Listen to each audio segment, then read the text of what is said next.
Hey, what's going on, everybody? You can hear me now, probably. Welcome to another episode of Sit Down and Shut Up. It's me, Juzzy.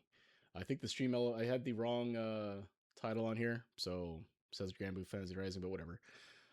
Today we have Tallergeese. Let's bring them on.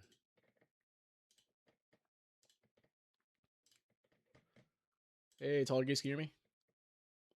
Yep, I can hear you. Awesome. How's it going, man? Pretty good, pretty good. Hold on, let me change an audio setting here real quick. Sure.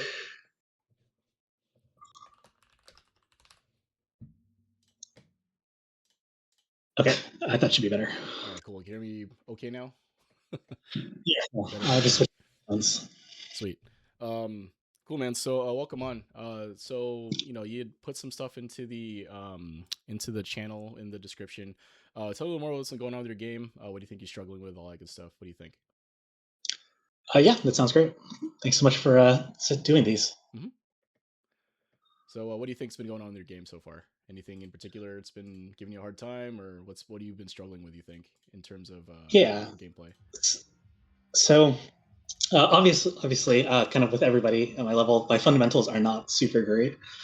So the DI or actions A or anti-airs, that kind of stuff. hmm hmm But this was pointed out in like one of the BLKO like showcases, and this is something that I noticed as well. Is I end up burning out a lot Okay. just because uh, my main like pressure sequence and all of my offense basically comes off of a drive rush cancel. hmm I don't really have any meterless conversions at all. Like I know some of the meterless combos, but my confirms are just completely non-existent. hmm So hmm I rely on that a lot. Um, Okay. and I do tend to just walk back a lot with punish. And in some of the matches where I'm having trouble, like I have tried to turn it up a little more, and I've found some success that way. But it just feels really uncomfortable Okay. because I'm not really sure kind of what I should be pressing instead of just kind of random stuff. Okay. And yeah, I think Cool. All that's right. a lot of it. Yeah. Sounds good. So what MR are you? What MR range are you again? Please remind me. It's like 1500, 1600, right? Or No, I'm like 1400s. 1400? Okay. I was gonna say the things you're talking about. People do kind of struggle with that through most of that range, MR range, right? So it's like from getting into master, and this is a pretty universal experience, I think, for most folks. Where they get into master for the first time, they're 1500, right? You get in, and then you get destroyed because it's really hard, right? 1500 is a different level, a different class of player. You go down Yeah, to like your 1300 ish MR, then you fight your way back up to 1400, 1500, 1600, and then you start to realize that you're reliant on kind of one or two things that have been carrying you through the game, right? In this case, it sounds like for you, it's a driver's cancel combo, right? So being able to land that hit, get the driver's cancel into probably a hit grab or some other ender, and then maybe a drive rush follow up of some kind, and then that's been working for you, right, for a lot of your games, and then eventually it stops working, right? And then now it's like, well, what do I do, right? How do I improve from there? So, again, I think it's really common, and a very normal thing I'll say to go through. So, cool. So, I don't know if you've seen previous shows or anything like that, but to kind of go over it, basically what we'll do is I'll invite you a custom room. Get that for you. It's Tallergeese, right? Is the yeah, CFN? yep. I'm Tallergeese everywhere. All right, cool. So invite you custom room. What we'll do is we'll run our first three. So I'll kind of get a sense of like what you're struggling with or what might be happening in your game. Mhm. And go with that. And then once we do that, after that we'll do a little replay review. So we'll take a look at one of the replays from our game, and then we'll take a look at a replay from ones you sent me. So you sent me some ranked matches recently, so we'll take a look at one of those. I find it helpful to do both of those because the ways that the way that I play the game and the way that our set goes may not be representative of what you're actually seeing in ranked because it's a different Mhm. MR level, right? So looking at both of those can help a ton when it comes to analyzing your own gameplay. And then after that, if there is a particular situation that I think makes sense to look into, we could do a little lab work, hop in a practice room, talk about a situation or two if it's worth talking about, like in depth. Then afterwards, if there's time and you're up for it, we can run another first to three, run it back, and see if anything that we talk about, makes an adjustment or help to your game. Sound good? Yeah, that all sounds good, especially the replay review portion, since I definitely don't do it very often and Yeah. not nearly.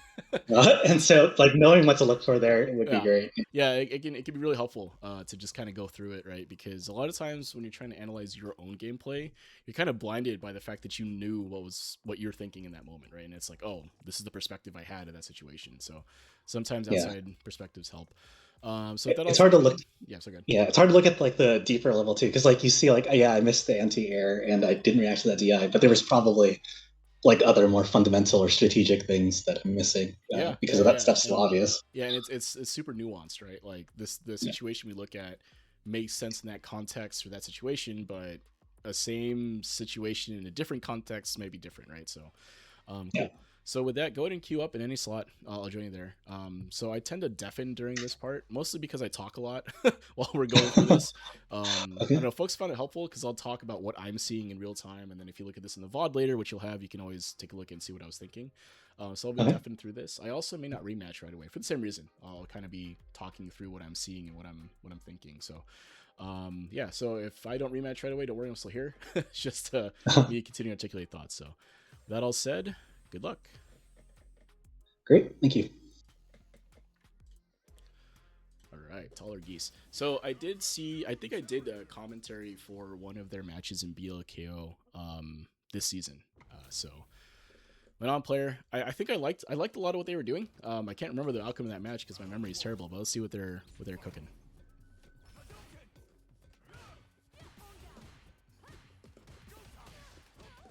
Mm.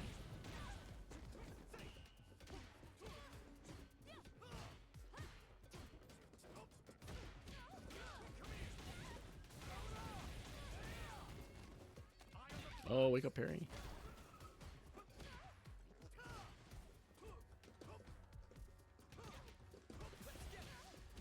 Okay.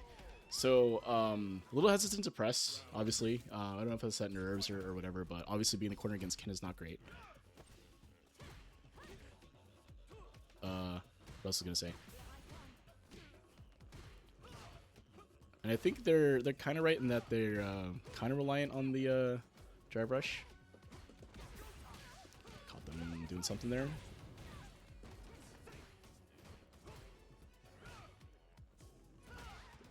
Oh,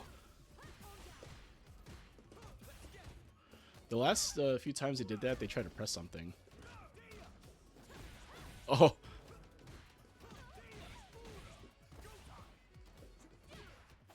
oh, good command grab.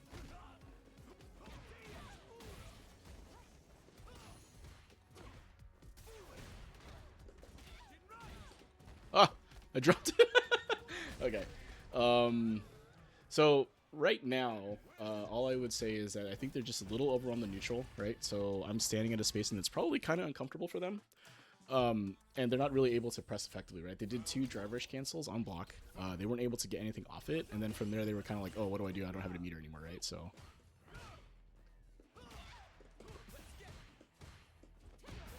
Oh, good with punish. No follow up. Oh, probably because they're at a meter. They used the stand medium punch pretty effectively. But now they're out of meter, right? Let's see if they reversal here. Oh, they tried.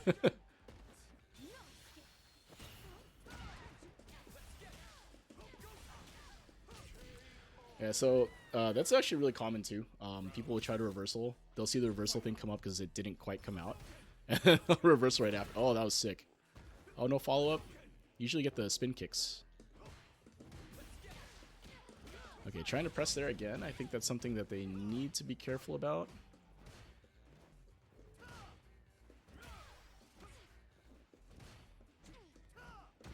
Nice jump. Oh, got caught walking back.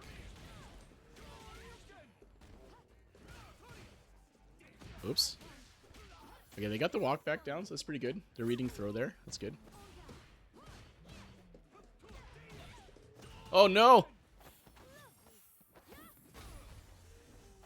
Oh, that was sick. Good read, good read, good read. I dropped my super. That sucks.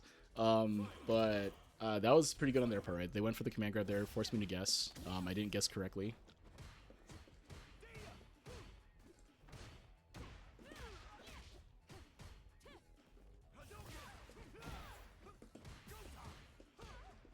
Okay, pressing when they're minus, I think.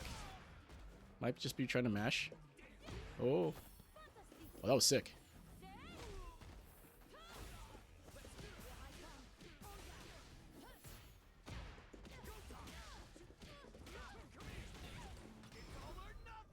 Unfortunate that the hit grab did not finish.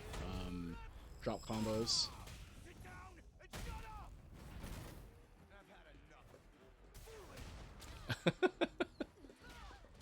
That's tough. Honestly, like I know that like I just walked up and did that, but that's really hard to try to react to. So what I'm seeing right now, mostly, is that there's some uncomfortableness or maybe awkwardness in neutral. They're not quite sure how to deal with some of the ways that I'm kind of applying these buttons, right?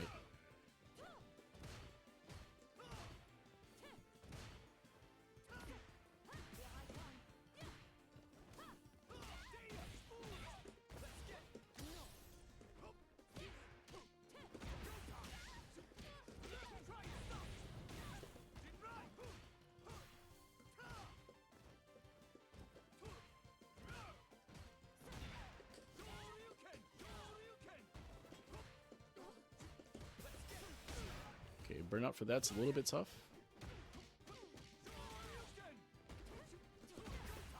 And then the whiff on the challenger. So I think that's what's been happening to them in the driver situations. I think they're trying to challenge with a button of some kind, maybe.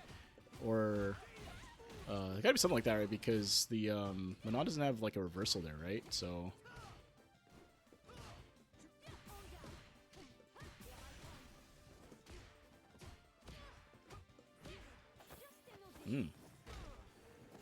uh-oh.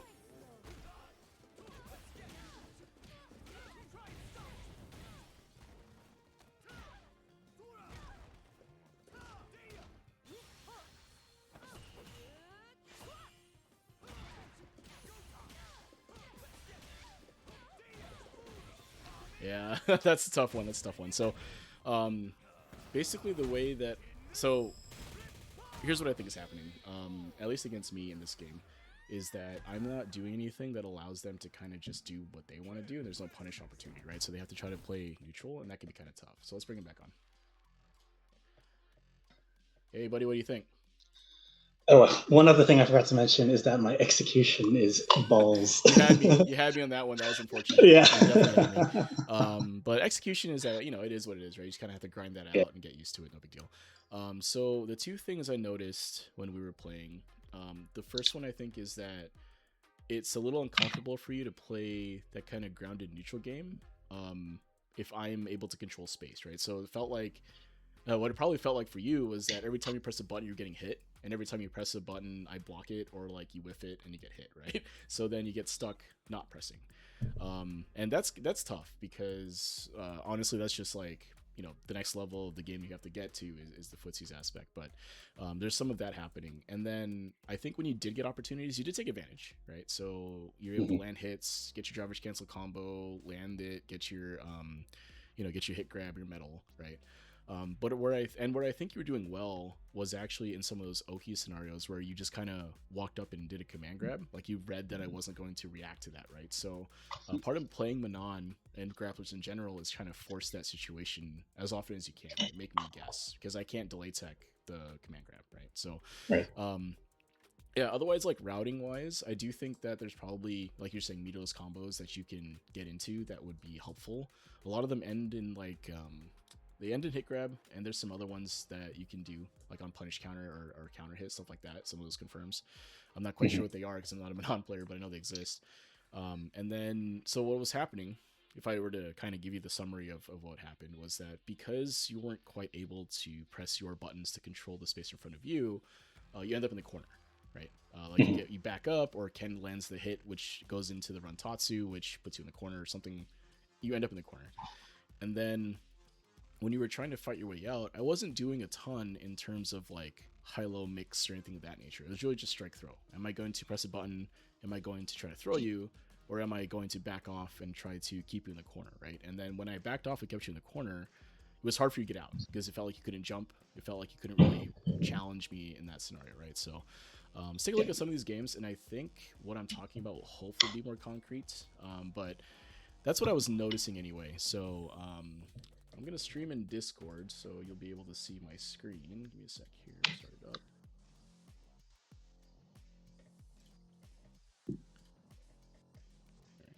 Let me know you can see it. Yeah, I can see it. Cool. While I load this up, so what do you think was happening for you? Like, walk me through what you were kind of thinking while we were playing. If anything was jumping out at you. Yeah, definitely. I felt like I couldn't press my buttons, and so I was ending up walking backwards, Mm-hmm. which is a pattern I fall into a lot. Mm-hmm. And then once I was in the corner, yeah, I just didn't really know what to do. Yeah. Pretty much. Yeah, it can be tough because the offense that I was running here is not super reliant on a guess, right? So meaning like the Oki that I'm like the Oki pressure, if you will, that I'm applying isn't just like a Mhm. pure like, oh, I can reversal this or not reversal it, right? It feels like you have to try to beat multiple options when that's not quite what's happening, but it feels that way. And then when I back off, it's like, oh, he let me get back up, okay, now what? Right? Like there's no guess anymore. We have to play neutral again. And, yeah. And then, you get kind of clipped and kind of poked and prodded until you make a mistake or something happens. Then you get opened up and then, you take a combo or whatever. Right. So let's take Yeah. a look at this replays game 2. You took one of the rounds here, so let's see what happened. I think this is the one where you might have dropped the winner here, but I think this will be interesting to look at because since you were able to get closer to winning this one, it might be interesting to see what might have happened during. So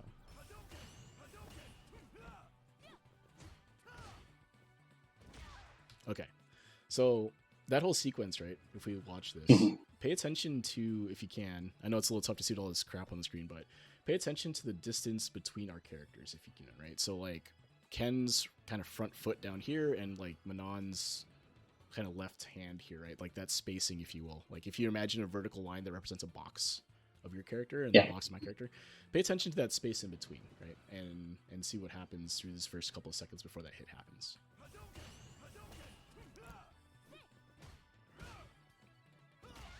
Right. So if you notice, first of all, if you look, I've kind of moved forward, right? So if we look at the starting positions, so It's this is the 617. shrinking. Yeah. Yeah. So from here, right? If I let this play out a little bit, right? So I've been able to successfully push you into the corner, and it didn't involve either of us getting hit necessarily, right? So that's one aspect to pay attention to. Probably the more important thing though is if you look when I press and look when you press if you can. I'll try to pause it if I can when I see it, but we'll take a look. Right, you see that? So what happened here was you whiffed a button. Right? Yeah. I mean, I know I had this huge build up to this thing, but yeah, what happened is you whiff a button, right? So here, likely what I think you were thinking here was that I'm gonna press something, right? And you're trying to kind of counter poke me here, and that's Yeah. fine. Or you're going to come up after your Yeah, after step the step kick or kick, right? something. So like I'm gonna try to take up this space, right? And I think that's fine, right? In terms of like your thought process towards that. But once you recognize that I'm not doing that, right? And I'll take it the other way back. I've noticed you with this basically, right? As your opponent, I've noticed Mhm. you do this, right? So in my head, I'm already thinking like, okay, they are expecting me to walk into range and do something or get hit by it, right? Like walk into this and get hit by it, or I press something and you counter hit this, right? If I press a bigger button, etc. Right? So what I can do as your opponent is I can adjust what I do when I get into the same spacing again, right? And we actually see this the next interaction, I think. Let's take a look. So you whip this button, right? And I've noticed this now. So let's take a look. Right? So now what I'm trying to do here, if you look, so I walk into the same kind of space where I think you think I'm going to walk into, and I press Mhm. preemptively. So I'm pressing, this is probably going to, if you don't move, this is going to whiff, right? But you try to press something in that scenario, right? So that thing that you just did, like not even a second ago, I'm trying Mhm. to take advantage of you doing that again, right? Yeah. And this is something that is very subtle, but it's really important because the neutral game, really boils down to the space between the characters, what options happen, what options you have, right? That makes sense to do, and your tendencies when that space is threatened, right? So if we walk this example, and I was spending a lot of time on this, but hopefully it'll make sense to you in terms of the neutral game, which I think is where you kind of want or need that help, is that each character has like a range that they play better at, right? So for Ken, that's really kind of around the stand heavy punch, stand heavy kick range, right? For Manon, I think it's her stand medium kick and kind of stand medium punch ranges are kind of her quote unquote ideal ranges, but she can poke from further away. But the idea here is that if someone walks into your space, you're going to react in some capacity, right? So if I walk into your effective range, maybe you press a button, maybe you back up, maybe you jump, maybe you move forward, like something will happen, right? Or maybe you do nothing. That could also be a thing. But you have some sort of conscious or subconscious reaction to someone getting into the space that you quote unquote control, right? So like if you think about like, let me move this back just a second here. Right there, right? So see this? So like when I do this, this move represents the space control in front of Ken, right? So you can't really walk closer than this without potentially getting clipped, right? Like if you think about that. So yeah, and then alternatively on your side, if I walk into your space, right? The last time I did that, you pressed a button, like reacting to me doing that. So what I'm doing here is I'm taking advantage of that sort of reaction on your side, your reaction to that, and then preempting that basically, right? So all this is to say is that you have to pay attention to the space between the characters and what happens when you walk into and out of their effective ranges, right? So like that's what I'm highlighting here is why you got hit, basically, right? yeah, But this all is kind of important because, and I'm sure you're realizing this now as you go up and higher in level, is that these opportunities no longer present themselves as free, right? Like if you walk into a room and play a gold level player, they're going to throw themselves at you and you just have to wait and block and then punish them, right? But at this level now, people are making way less mistakes, like relatively speaking, right? They do way less unsafe stuff normally. Let's not kid around. I mean, how many people are just going to jump at you, right? But like these opportunities start to dry up, right? So what I'm doing here is I'm actually kind of, I don't want to say manufacturing opportunity, but I'm taking advantage of a tendency that I've noticed, right? So when you go through your replays later on, I know you said you needed, some maybe some help with this part. One of the biggest things that I tell people is to take a look at when you got hit, right? Or why you got hit. So in this case, you got hit here because you tried to press a heavy button at a space where it maybe doesn't make sense to press, right? So if I go back, so from this range, right, you press 10 heavy kick, right? Manon's 10 heavy kick goes like all the way out here. it goes right? a lot further. It goes way farther, right? And it's a huge startup, right? This button is like 12 or frames or whatever. Right? It's a pretty big startup. So like in reality, what you should be doing ideally is pressing your button at the tip of the range where it's going to hit, right? Because that's just how the buttons work, right? Like the shorter range buttons are typically faster. Longer range buttons have longer range, obviously, but they take forever to get out there, right? So the ideal situation is for you to try to poke me from further away, right? So you press a button that might have been a little too close, and then you get clipped for it. And it's a little late too, right? But part of that is me kind of taking advantage of your reaction. In fact, here, I thought you'd press down medium punch, right? So I was thinking you're going to press something faster. That's why I press it kind of early. But at any rate, I press a button where my range makes more sense, and you press a button where your range is a little bit too close, if that makes sense. Right? I think the thought process here for my end was you had just pressed your stand heavy or stand heavy kick, and so you were kind of at Ken's extreme range, and so the last time you'd done something similar with the step kick, you didn't come in after it. At least like my medium had whiffed, and so I went for a longer range button, thinking you'd stay out again, but you came in this time. Yeah. And again, that's just me adjusting to what I just saw, right? And similar for you, you're adjusting to what you just saw, right? And all that. But you were just one step faster. Maybe I was a little bit. Maybe press a faster button here, right? Maybe if you press a different button a little bit sooner, maybe that claps me, because this is a 10 frame button. It's pretty big. So if you press your stand medium kick or stand medium punch a little bit sooner, maybe this clips. But then again, if I don't walk forward, you whiff the button and I whiff punish you, right? So there's no perfect answers in these situations, right? But the way that I like to look at these is like, oh, what did I do that caused me to get hit? And is it something fundamental, like was it a spacing thing, a timing thing? Did I misread the situation? Or was it this person just got me, right? That happens. It's like, oh, I made a decision where I'm going to press my button and it whiffed and they got me, right?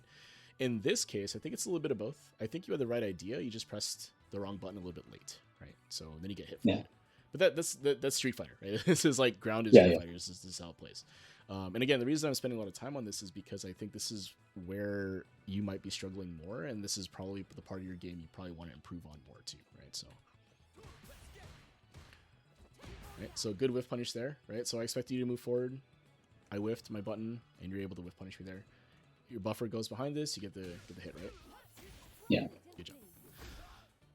So here in this situation here, I think like the true Oki requires a drive bar, right? If you wanted to drive rush in for the hit grab. So I understand not doing anything here, just kind of waiting. So I think this is actually okay, right? Yeah. There The might only be some fake stuff you can do, right? Like you walk up or whatever, but I think this is fine. Yeah, the only real thing after the hit grab without meter is heavy kick is actually auto timed, Okay. but it's super weak to everything. Overhead too, though, right? I think you can do the, or do you need drive rush for that? No, overhead can hit as well, but that's not auto timed. Heavy kick is just auto timed. Okay, Yeah. gotcha. So you can do it if you manually time the overhead. Yeah, yeah. Thing. Okay. They both of those options lose to drive impact. So I just have gotten really shy about doing that in general. Okay, yeah. So what I will say is that wake up drive impact is very risky on the defender side, right? So if we consider it this way, what does drive impact beat, right? The things that drive impact beats for the most part are some sort of committal heavy button, which that is for Manon, right? Like that's what that's there. But the other things that it doesn't beat, right? It loses to basically everything else, right? So if you press a light, chain lights, usually be fast enough to break the armor, right? If it'll lose to throw, it'll lose to meaty. If you press a cancel button there. Obviously, the Oki situation here probably dictates that a wake up drive impact can beat you. But I would say that, like, unless your opponent is showing that, then you know you can probably take your chances here, right? Because the upside is you hit me, or the upside is you get a meaty strike and get a little space, right? And do that way. Because if you look at the situation here, even though you landed that and won that interaction, we're still closer to your corner than mine, right? So, all right. So, how'd you get hit here, right? This is I think this is kind of an interesting one too.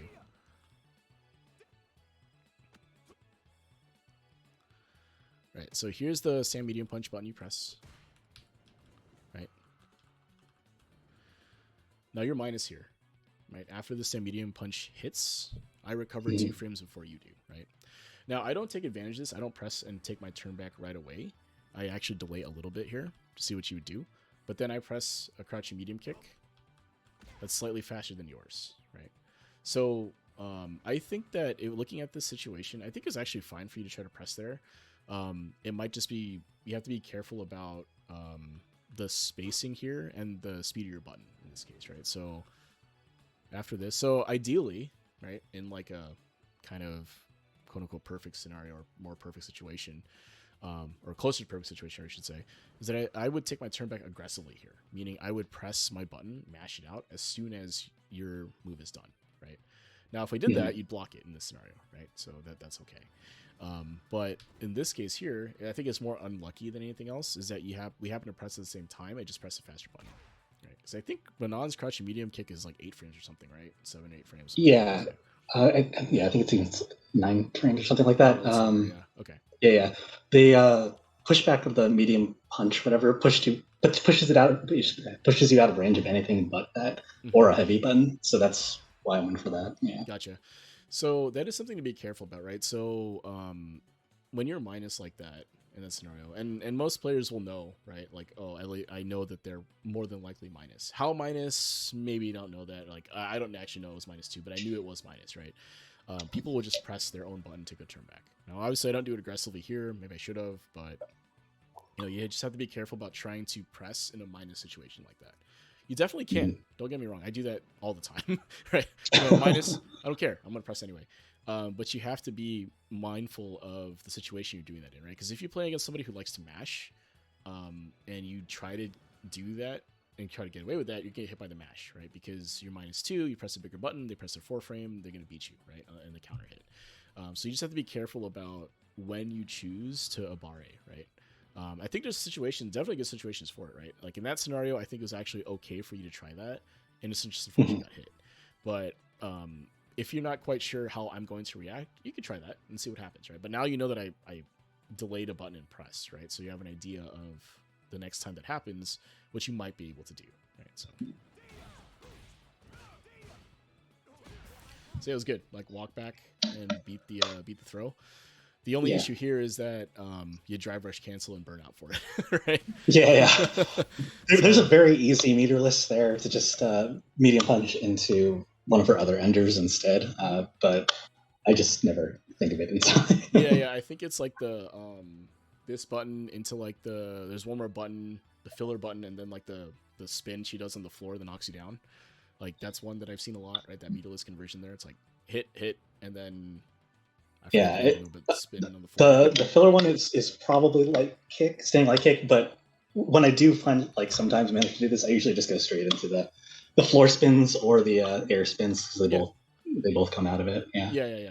And it's totally up to you here, right? And part of this is that it was a whiffed throw, so this is enough time to kind of react with whatever you want, right? Because the whiff animation is like 30 frames, right, for a whiff throw. Yeah. So if you're ready for it, right, you can get a meterless conversion here. So that is something you probably need to work through for sure. Because if you got that meterless conversion, especially that goes into the spin sweep, that's an Oki scenario for you, right? Like you are next to me point blank when I get up, right? So yeah, that's definitely worth going through, especially here in this situation, right? You don't have a meter, right? But you burn out for this. And then now you don't have drive rush for the Oki, right? You kind of just have to let me get up now. And then now this is scary, right? Because you don't have meter here. You have one super bar. You have the life lead, but I'm going to come in and press buttons, and there's not a lot you can do about it now, right? And even if you do land a hit, you may not be able to get a full conversion because you don't have drive rush, right? So watch the sequence. And then super, right? Okay. So something I said on stream also is that when people miss their super, because I'm sure you're trying to input that super right here, right? Yeah. Before this, let's see. Yeah, you were trying to, right? And it didn't come out. People will notice that this came out, this reversal badge, and the counter hit badge, right? So when this happens, a lot of times people will just try their super again, right? And I think like that's just like an inherent thing. Oh man, it didn't work. I want it to come out. Let me do it again. So that's kind of the read I made here, right? So you just have to be careful in that scenario, right? And obviously I blocked the super and kind of kill you for it, but more interestingly though, that was actually interesting. I've actually never thought about looking at the reversal and counter hit during that lock string. It's super important, I think, as when you're running offense, right? Especially, well, I mean, Manon's obviously more of the grappler, right? So it's a little different, but you should be paying attention there, right? Because like, if you go for a command grab, right, or something, and you see the counter hit or you see a badge that comes up, then you can recognize that the opponent is trying to do something, right? Oh, they pressed in this scenario. Like if I apply a light string and like one of those is a counter hit, then I know that you were trying to mash or press something in the middle of that string, and now I can try to exploit that tendency potentially later on down the road, right? So I went too far. Here's the burnout, right? All right, so one of the things that happens to a lot of people when they're burned out is they try to back up, right? So I press this button. Ken is now plus here, so you can't quite challenge realistically, and you don't have any buttons that will really reach that make sense to press. So naturally, most people will just back up. Yeah, that's exactly what happens, right? You try to back up and get clipped, right? And I know that, so that's why I'm doing this. So something that you can try, and this is very difficult because you're in burnout, is you just try to continue blocking. Right, just continue holding down back and waiting for an opportunity to try to get out of the situation. Right, it's difficult, it's tough, but standing your ground here and maybe trying to challenge or do something else, it could work. Right, like what do you have to lose really at that point? You're getting burned out here, right? Yeah, it's better to take this damage in mid screen than get to the corner and then take the damage. Yeah, potentially, right? Or if you try to challenge in that situation, even though Ken is plus in a lot of the situations now, it doesn't mean it's always his turn, right? So I mean, or rather, just because he's not as minus as usual, right? It doesn't mean there's not chances or spaces for you to try to press, right? And try to take the turn back. So, it's just something you'll have to try to experiment with. Burnout is very difficult to navigate, though. Like, don't get me wrong. So, right, and then here, right, I notice the reversal, and then then this happens, and then I think I dropped the. Oh no, I just got it. Okay. So if I were to categorize what happened in this round, right? The biggest thing was the burnout, honestly. So you get some hits here. I kind of open you up a little bit. Right, you get the hit here, but then you burn out for it. Right. So in this situation, it's actually pretty dominant. I haven't really landed a whole lot of things on you yet. There's one combo there, not a lot of damage. A throw. I open you up. And then one wrong situation, right? So it wasn't like there was these massive combos that I did that kind of killed you, right? There was one at the end, the cash out. But there were 2 or 3 interactions where you took a combo because you lost it, whatever. But realistically, the only reason I was able to put you in this position was because of the burnout. So something to think about. Mm-hmm. So this is round you won. Let's take a look at what worked for you here. Good spin. Unfortunately, there's a follow-up, right? Yeah, I just dropped the follow-up. Yeah. No worries. I was like, oh, that's unfortunate because that's good Oki too, right? Like those spin kicks or whatever. So the air spin's not that good, Oki. The floor spins are good. Yeah. Yeah. Oh, you need drive rush. Sorry. Like after you do the air spin thing, I've seen Manons will just drive rush behind it, right? So. Yeah. Anyway. Yeah, I also am not super familiar with all the Oki situations. I should be.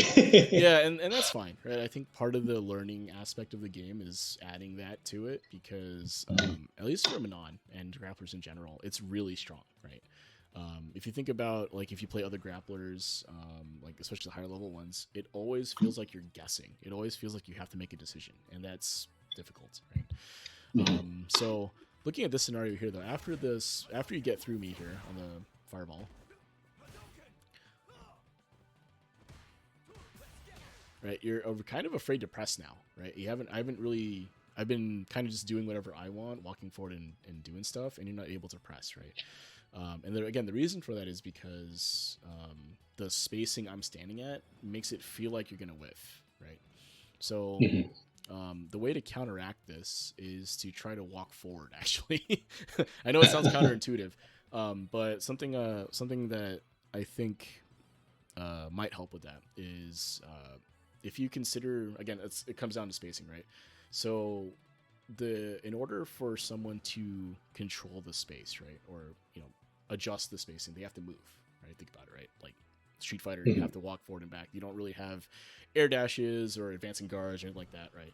You have to walk or dash, and for most people, they'll just walk, right? Because dashing is a high commitment thing and it covers certain ground. Unless you're like Jury or somebody, right? It can be kind of tough. So what's happening here is that I'm controlling what my effective range is by walking forward, right? So I walk forward into your space, and that forces you to make kind of a decision, right? Like, do you continue blocking? Do you walk back or whatever, right?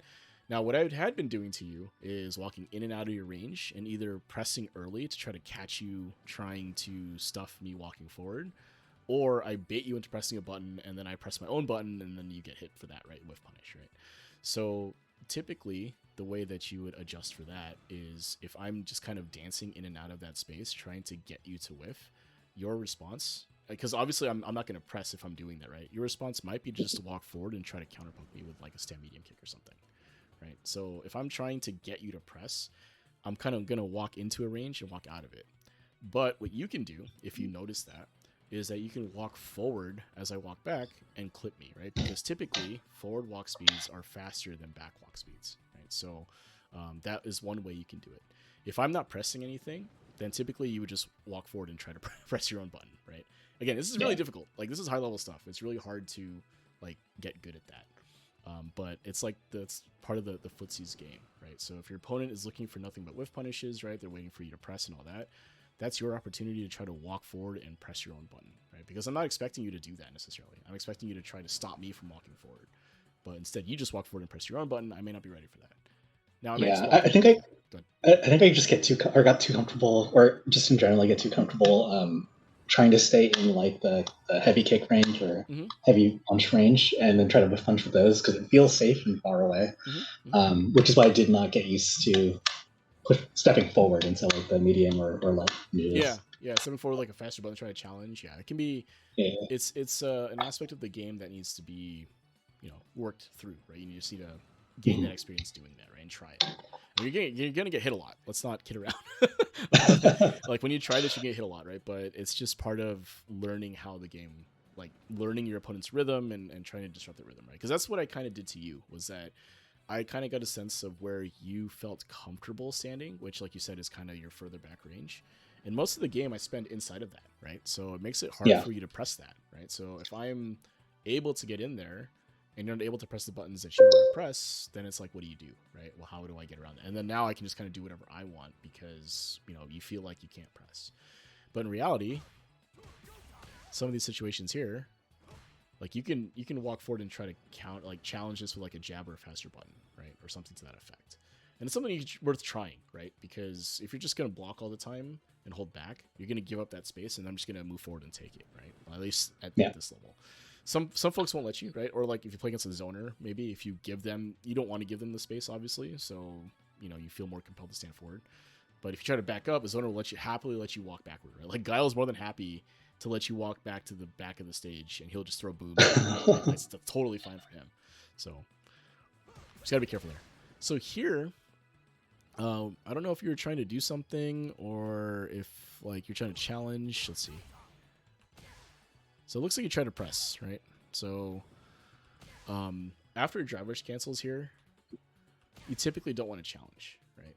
You have to be careful about trying to press a button here, right? If you look, you had a 2-frame gap. You try to press something, and you just got counter hit, right? So if you are going to challenge here, challenge with a reversal, right? Invincible reversal or derev, right? One of those two. Challenge with a button here is really hard, right? 9 times out of 10 people follow up their drive rush cancels on block with a safe button, right? Or sorry, safe on block button, I should say. Not necessarily gapless, because this obviously was not gapless, but they'll try to follow up with a button that will keep them safe and give them plus frames with this drive rush, right? So trying to challenge against this, especially low forward drive rush, is really hard, right? So if you see this and you want to challenge, reversal or derev, I think, right? At least for Manon, if that does. I actually think what was more likely was happening was I was trying to delay tech and then miss the punch input. Okay. Yeah, which is I think that's actually what happened. Yeah, that's fair. But if you look at when you did it, though, this is too early for delay tech too, right? So that came out here, and you kind of this is like instant tech basically, right? That's why I got hit. Because if you delay tech correctly, if you will.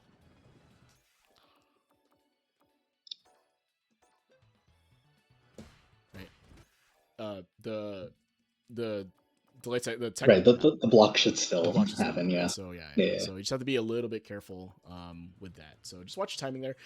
It can be hard to delay tech here because the green flash kind of throws off your timing, right? So like the green flash happens, maybe it's like it feels like that's the right time for a delay tech, when in reality the screen is frozen, right? And you input your delay tech and it happens after screen freeze, like right here. You press delay tech, right? And then it comes out because of the buffer, or the input buffer, right? So you just have to be a little bit careful. You have a lot more time than you think to delay tech. I think most people tech a little bit early, honestly. So be okay with teching a little bit late. Make sure you block. be the main thing. Right? So it's a 13 frame window. It's pretty big. So just make sure you block whatever comes up before you hit the tech, right? It's a timing thing. And again, with drive rush, it can be kind of tough. So just something to work through.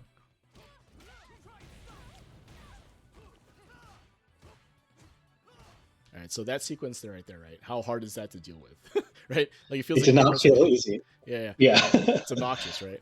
But look at the frame advantage of Ken after each of these buttons, right? So I'm plus here because it's a meaty, right? Now I'm minus, right? So in all of these situations, you could have tried to challenge, and it might have worked, right? And this is something that I think people get, like, it's funny because I think we tell people at a lower rank, oh, don't press buttons, block, right? And wait it out. Yeah.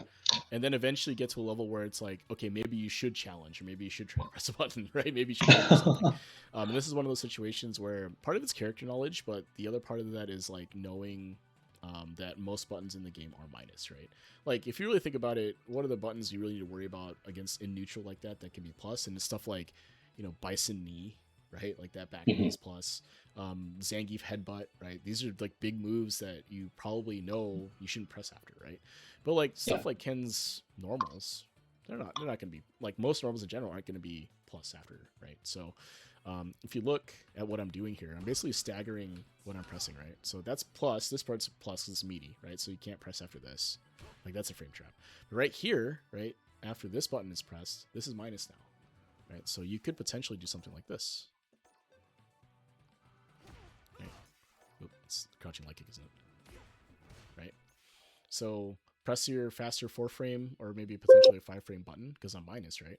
And try to Mhm. take your turn back like that, right? Now, obviously, the reward may not be huge, especially for Manon, because the range and pushback and the lead up or follow up after a crouching light kick is probably not great.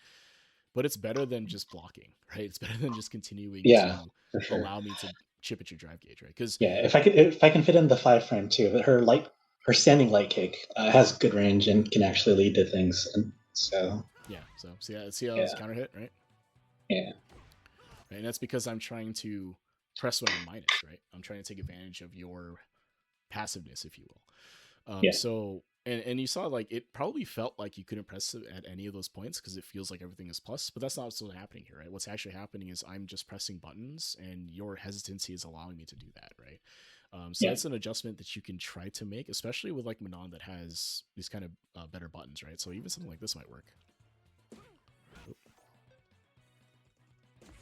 Okay, maybe the medium is not as good, but like that, right? You can buffer Yeah. into the span or something like that, right? So um, there's something to keep in mind when you see opponents that are just kind of pressing these strings almost, but they're not really strings because they're medium buttons, right? So it's not going to frame trap you necessarily. Now, again, after the stand heavy punch, that one was meaty, so probably don't want to press after that. But the Mhm. remaining sequence there, all of those buttons were actually minus, right? So if you pick your spot, you might be able to get a punish, right? So if you look, right, minus here, so probably not a punish here because like it's safe for me even though it turns over.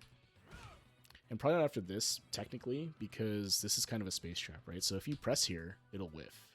And I could just press stand heavy punch or something else to whiff punish you, right? So, you know, all this is to say is that corner defense like that, especially against what I'm doing here, kind of boils down to like being willing to take your turn in situations where I might be trying to get away with something that you shouldn't let me get away with, right? So maybe press a button, maybe press something fast, right? Maybe mash something there. It may get hit, or you may hit me, and the next time that happens, I try to counter what you're doing. But at least I won't be autopiloting buttons in your face anymore, right? They force me to do something else. Is the idea, Yeah. right? So I mean, I definitely wasn't even thinking of pressing anything there. So it's yeah, you're definitely like something I yeah, should like be I'm gonna trying. block this entire thing out until he spaces himself out, and then go from Yeah. there. Good jump, unfortunate. So if we take a look at this sequence right here, after this whole thing, right? What's happening here, right? So up until there. So what's happening, right? So are you familiar with the Footsie's Triangle video that I talk about a lot? Well, I talk about a lot, but like the Footsie's Trilemma. Have you seen that kind of concept or thing? I've seen that. It's like the reactive, preemptive, and I don't Yeah, remember. reactive. Oh yeah, it's like reactive, preventive, and just whiff punish. Oh, I guess reactive would be whiff punish, but proactive, I guess, would be the other one, right? So, Yeah, yeah, basically, how do I hit somebody, right? So I walk up into their space. I walk into a space where my button will reach, and I press the button, right? How do I counter that? By pressing my own button when someone walks into my space, right? That's the cover attack or what you were doing, right? And then how do I beat someone that's always covering as I walk forward is by whiff punishing them, right? So I wait for them to press the button, induce them to press the button, and then whiff punish the recovery. Right? And then the last spec is that if someone's always looking for whiff punish, the thing you do is you walk up and hit them, right? So all of these things require you to be able to adjust spacing, right? So if I want to walk forward to try to hit you, or if I want to walk back to try to whiff punish you, I need the space to do that, right? But when you're in the corner, you can no longer adjust the spacing, right? So that takes away your ability to whiff punish because you can no longer induce me to whiff, right? You can't walk in and walk out. You're stuck effectively in the corner, yeah. right? And that's what causes. That's why this is so strong here, right? Like this is why this sequence here felt so suffocating, right? It's like how come this is happening? It's because I can't back up anymore, right? And that's why. So I've removed your ability to whiff punish, right? So the only things you can do now are to try to hope I whiff, right? Which Yeah. can be tough. You can try to challenge me as I walk forward. You try to press your button, but that's scary because I can whiff punish you because I have the space to do that.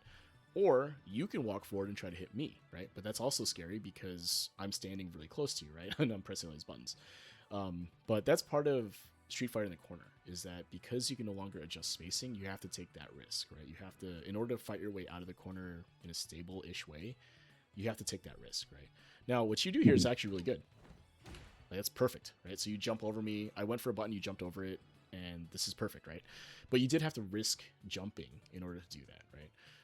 And I get maybe you're doing this inherently, maybe you kind of inherently know that's happening, but you do have to be a little bit proactive in the corner in that scenario to try to get out, right? And you do it perfectly here. This is perfect. Fortunately, no follow-up combo, but that's okay. Oh, and you get whiff punish here, right? Oh, I just hit you. Okay. I think I was surprised that I dropped like the follow-up after that, and then just got it. And yeah. it's like, what? And then you just get it. Right? Yeah. So good with punish here, right?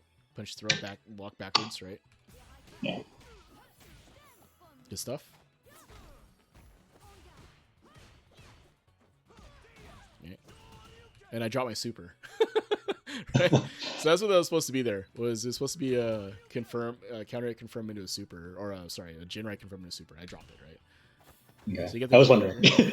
yeah. I was like, okay, but it's okay. So this is a good punish. Right, 5 medals now. And then he just did this, right? So this was actually really good. I was not expecting you to do that, right? But now, in my head, I have to be careful about your dash up, right? Whereas previously, when I had the knockdown, you didn't really do anything. So I wasn't really considering the command grab. So that's one of the things with grapplers is you have to force me to guess in those scenarios, right? Like if I can effectively say that, oh, they're not going to go for command grab, then it's like I don't need to worry about it, and then I can do other things, right? Maybe I can just block, delay tech, jump, or something else, right? Maybe not jump, because jump beats command grab anyway, but I don't have to worry about the command grab. I can try to do other things that beat your other options, basically. So that round was basically like a almost perfect, other than my mistake, that was a perfect round for you, right? Because you get 5 medals, you killed me, right? You have full resources now going into this round. This is a scary situation as an opponent, right? So see how this goes. Oh yeah, and I did notice you didn't anti-air as much like you were saying. That's just a mechanical thing. Got to be ready for it. I think OD spin kick here, or sorry, up kick, OD up kick. That's what you want to do. You get that pretty big conversion, I think, into hit grab at the end. So worth labbing.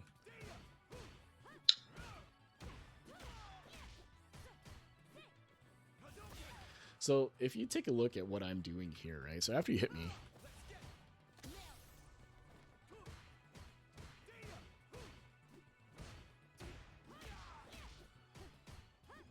I back up into this spacing, right, in that crouch. So I'm trying to maintain basically Ken's stand heavy kick range as best I can, right? Because that's Ken's longest ranging button. It kind of is what I can use to challenge your heavy buttons. Now, granted, even though you said you like to use those, you didn't get quite an opportunity to use them here. And part of this is probably one of the reasons why, is that I'm standing at a space where it's awkward to try to hit it, right? Like if you wanted to try to hit me with that, you'd have to back up. And if you notice, I've just been walking forward a lot of the game, right? So I get it, right? Like that's what I'm doing to stop you.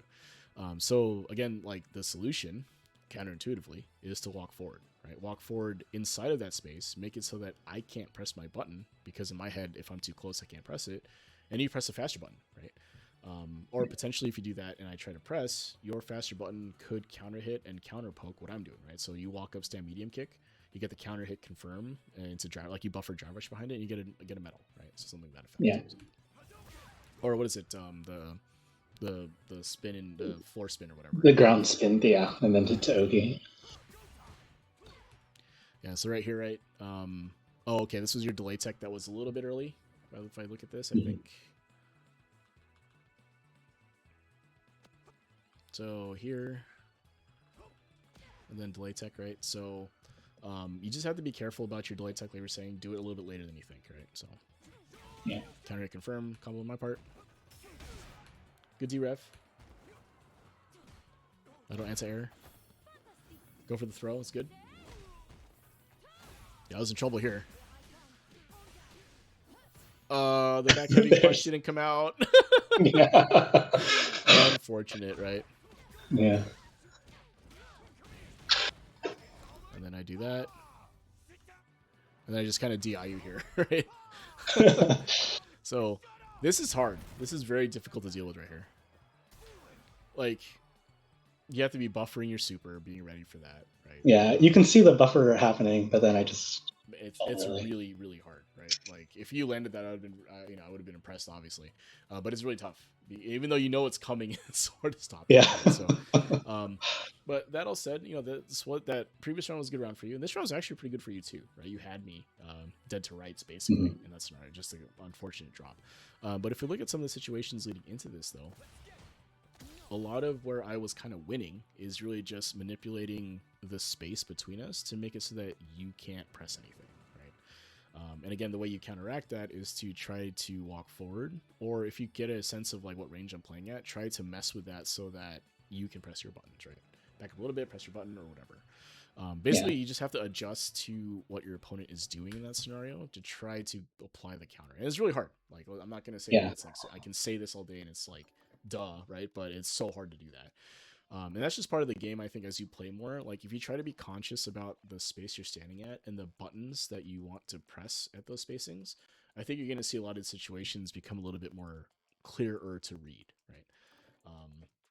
So, yeah. Yeah, I think one of the big takeaways there, or like the most actionable thing to kind of think about in simplest terms, is just when it's an awkward spacing between like my heavies and mediums and I'm not sure what to press, my instinct has generally been to walk backwards, but I should probably walk forwards into the medium range instead, or at least try it sometimes. Yeah, or just stand there, right? You don't necessarily have to move either, right? So because at least for me as a Ken player, right, the main thing I'm going to do is try to hit you with low forward, right? So if you see me doing that, obviously walking backwards is not a great idea. So yeah, cool. So let's take a look at this replay. This is the one you sent me. It was a recent ranked match I think you played against Ryu here. So yeah, it was just today. Oh, it should be a good one. So what are you thinking so far? Does it sound kind of reasonable? Like, hopefully it's helping some things make sense.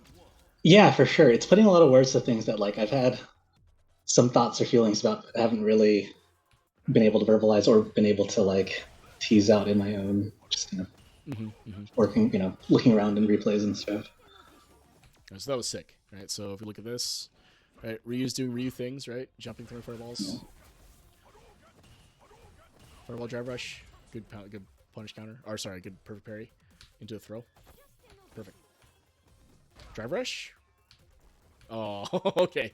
So, and maybe this is the second game of this set, so maybe there's something that the Ryu had done in those scenarios, like reversal on you or whatever. But I do think that one of the things that people struggle with when it comes to meter management is not just overspending, but it's more like underspending or spending in kind of the wrong places, right? So here, you land this.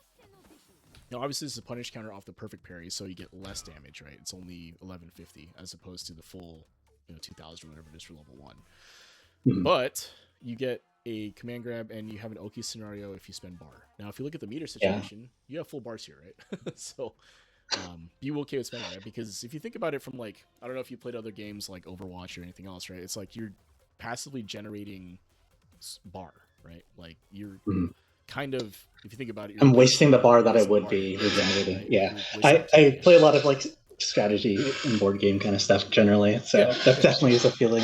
Same idea. I'm wasting. Yeah. Like RTS, right? If you're not spending the minerals, right, or the Vespene gas, in StarCraft, but if you're not spending it, like it doesn't. It's if you're supply capped. Your income needs to be spent, right? Like if you can't just bank it, end game stuff aside. Anyway, not to get too off track, but you generate this, right? So spending a bar here, right, and going for an Oki scenario is worth the spend because you do build bar pretty quick, right? So yeah, the only real Oki off of that is drive rush and a heavy punch. But I don't know I don't remember what I did after the dash here. So let's find out. It's worth doing, I think, or even like drive rush into command grab. right? So something not necessarily real, but force this person to guess. Because if you look, they just block, right? In fact, they kind of just wake up with a button. So like,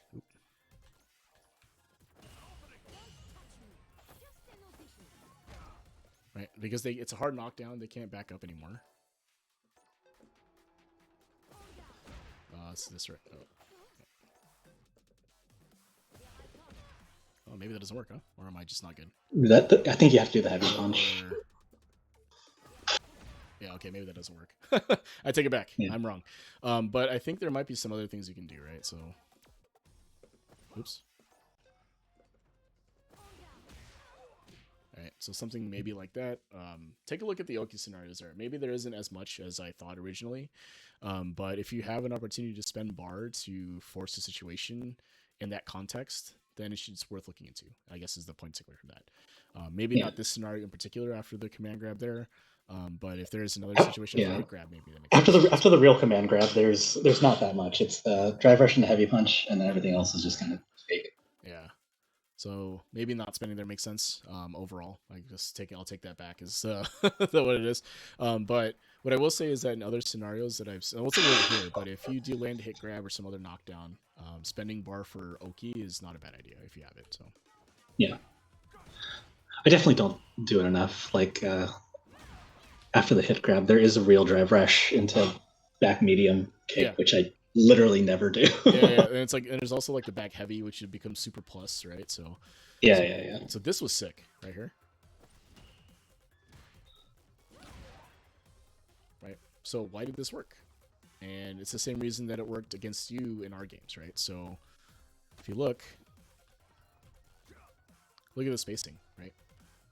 Ryu's crouching medium punch will never reach you from that space, right? Like if I took your character and did nothing, Ryu's crouching medium punch will go here and not hit you, right? But your stand heavy punch will reach from this situation, right? So if I take good old Ryu here and do nothing, right? It's gonna reach, right? So the Ryu presses a button that will whiff, and you press a button that will hit, right? And it's as simple as that as to why that worked, right? But what's interesting about this is that you know how to do it already, right? You just went up and you did press the button that would reach, and he didn't, right? It's just that I think there's a subconscious thing happening there that I would implore you to try to make it conscious, where you're like, I'm standing in a space where I can press these 3 buttons. That's all I'm going to press. I'm not going to just randomly whiff buttons in particular, right? So that's what the Ryu does. He whiffs this. Like, he's super active, expects you to do something. He whiffs because he's too far, and then he gets whiff punished, right? And in fact, like, if he was standing at the right space, he actually would have stuffed your stand heavy punch, right? So if you look at the frame meter here, if he was standing in a correct space, the hitbox is out, right? Like, the hitbox for Ryu's heavy punch or medium punch is out already. Yeah. It's still whiffed, right? So, like, if he was expecting something, I guess I can understand that, but I generally am not a fan of, like, doing this if you can avoid it, right? Try to like those hits land. If you're just buffering something behind this, I kind of understand that, but it's difficult to justify whiffing buttons in neutral, right? Especially in this game. It can lead to a lot. So you get the conversion here, right? Yep. So sorry, you're getting a little real body. I'm not sure if it's your end or my end. Let's see. Let me check my bit right here.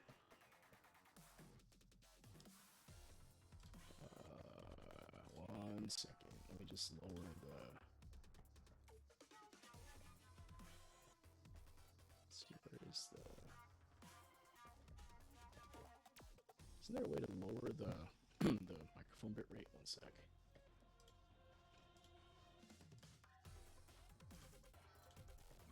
Yeah, how's that? Is that okay? It's better. Okay. Yeah. Okay. Hopefully that'll hold, but we'll see. I just turned something off in my background. So anyway, I'll try to speak a little bit clearer, I suppose.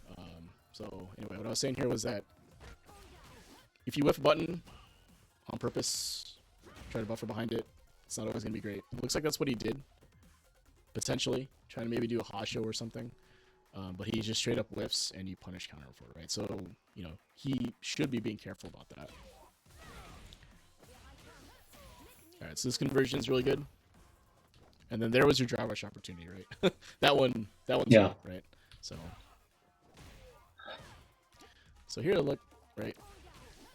The spacing is much better for that stand heavy kick here.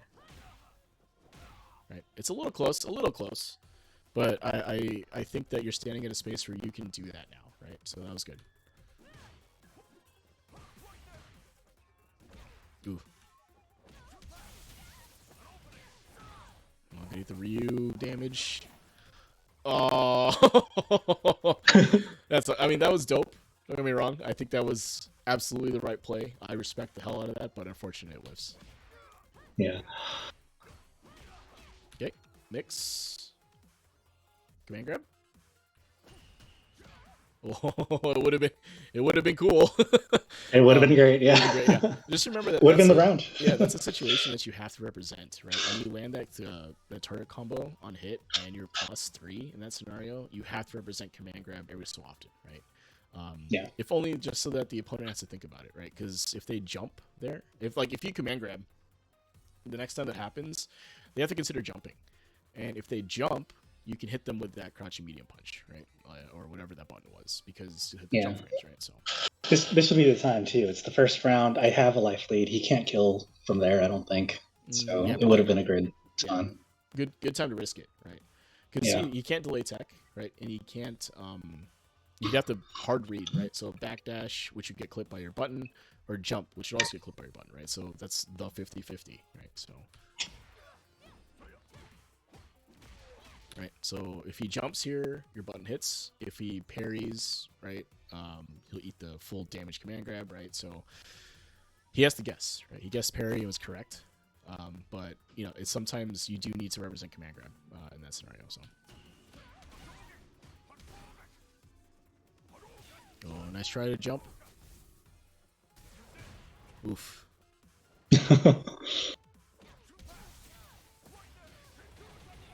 Ooh, okay.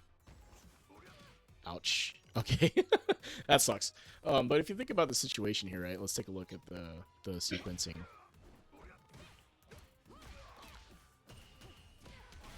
Right? So Ryu challenges and hits you, right? So why did that happen? And it's because you're pressing when you're minus.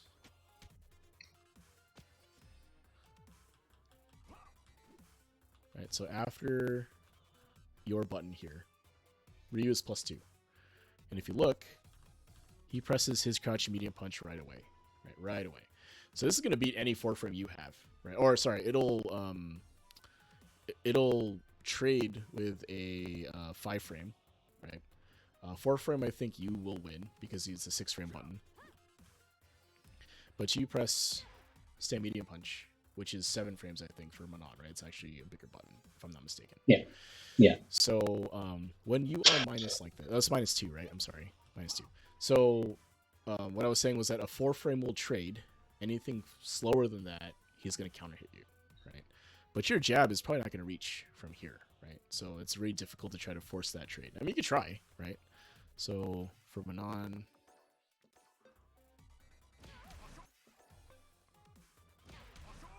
is it right? Something like that, which maybe is better potentially, like a trade instead of getting hit in that scenario. Yeah. Maybe is better, depending, right? Depends on the situation if they get a trade combo or not. But challenging when you're minus like that is difficult on -2. -1, different story, right? -1 you can try to challenge, and that's a little bit different. But -2 means that your 4-frame will trade, right? So like it's risky to try to press that there. Anything bigger than that, if your opponent is pressing a medium, generally it's gonna get clipped, right? So it's generally better when your turn is over to just kind of block, right? Allow your turn to be over. You don't need to be aggressive necessarily. So. Because imagine if you didn't press here, right? You back up instead, you might be able to whiff punish this button from Ryu, right? So if after this scenario here, right? Oh. Right?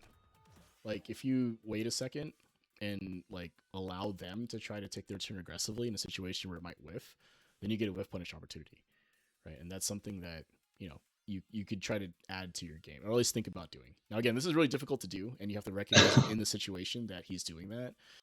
But what the point I'm trying to get at is that trying to take a turn back in a minus situation is generally not good, right? Yeah, I mean, we've seen me do that in a couple of these scenarios already, though. Mm-hmm. So it's a pattern to keep in mind that I have. Yeah, and there is a time and place for it. Like again, like I was saying, there's a time and place to press when you're minus, right? And you saw me do that to you in the corner, right, where I'm pressing when you're minus because I've kind of conditioned you to not do that. But it is something that you have to work towards. Like just doing it automatically is going to be tough, especially in ranked where everyone's pressing all the time, right? So like the frame data matters a little bit more there because that's what's dictating your ability to mash out of situations, right? So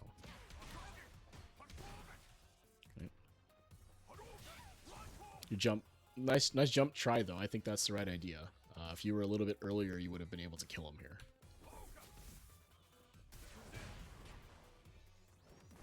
You know, anti-air, unfortunately. And they get clipped walking back, right? So, and how did that happen, right? So you're crouch blocking here. There's not a big reason for you to walk back in particular here because you're already in the corner, kind of, right? So not really huge compelling reason to try to back up because you won't be able to back up enough necessarily to whiff punish something, potentially, right? So instead, Ryu just kind of does a little forward here, and then you eat the combo. Then overhead and throw, right? Yeah. So I can see, I mean, at the end there, it's just kind of scramble E situation. So you kind of have to guess. Delay tech will kill you, right? If they shimmy you or whatever. So that's just unfortunate. But if we take like a look at the whole round, you actually played this pretty well, right? So you get the perfect parry here. You give up a little bit of opportunities. Not that one, obviously, but the other hit grab, you don't really take Oki.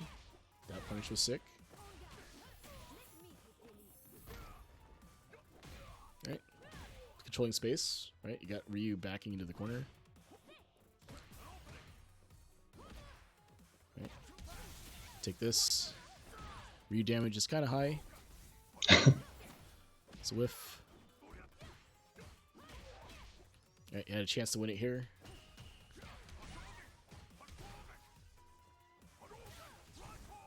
Yeah, a little bit of scrambling situation that just doesn't go your way, right? So he tries to DI you here, and then you get clipped walking back, right? Yeah, again, that's that tendency to want to walk back and use my heavy to whiff punish rather than walk forward to like stuff him with a faster button. Yeah.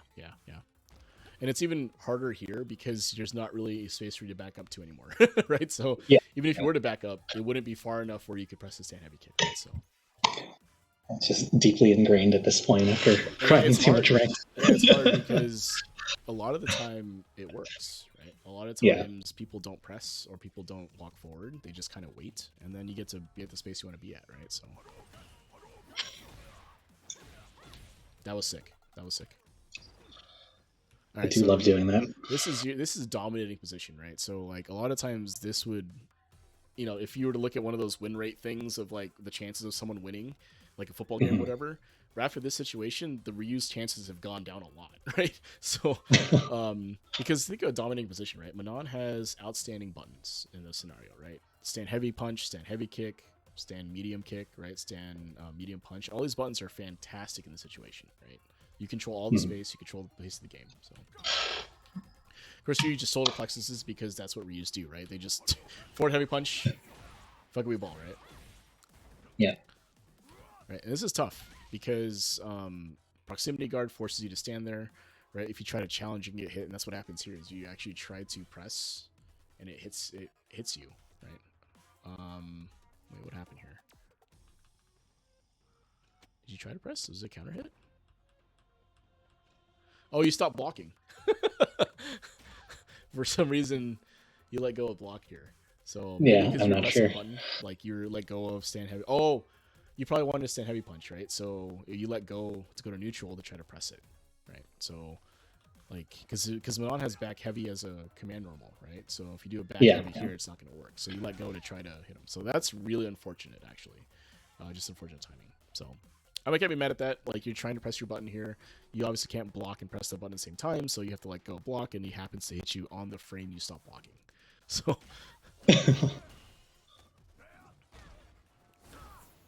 Does this work? Oh, that's so sick. Okay, okay. All right, I take everything back. That was dope. Just do that. Yeah. That was amazing. Kidding aside, though, that was actually pretty good. So you made a hard read on, I'm assuming, a fireball here. He went for Yeah, Donkey well, King. I know it covers this option too, so Okay. it's not as weird as it looks. Yeah, I figured that I knew the fireball would work. I didn't realize the death for Donkey King. That's actually pretty dope. So you get the command grab here, and you use the meter. So this is good. Perfect. Right. This is exactly what we were talking about, right? Yeah. Wakes up with a button. Good defense here. So let's take stock of the situation now, right? In this scenario here. So we're back to neutral. Ryu is one mix-up away from death, basically, right? Because you have level 3. So you land anything, you go into super, you cash out super good games, right? He has 1 bar of meter to your 5, and full super on both sides, right? So this situation is very dominating for you in terms of resources and kind of game situation, right? So the Ryu has to make 2 or 3 really good neutral wins or open you up 2 or 3 times to win, right? So Ryu damage, assuming 1 bar, say he takes a meterless level 3, something like that, puts you down to half health from here, or 1 mix-up away from here, and then cashes out the next one.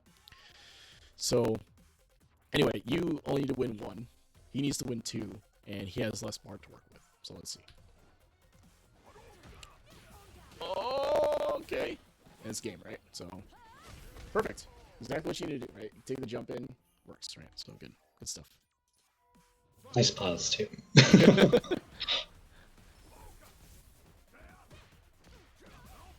Oof. Meaty Hasho into throw. This is tough. This Hasho right here, being plus, that that's tough. Gotta guess. Good challenge. Oh, the 4 dash is too much.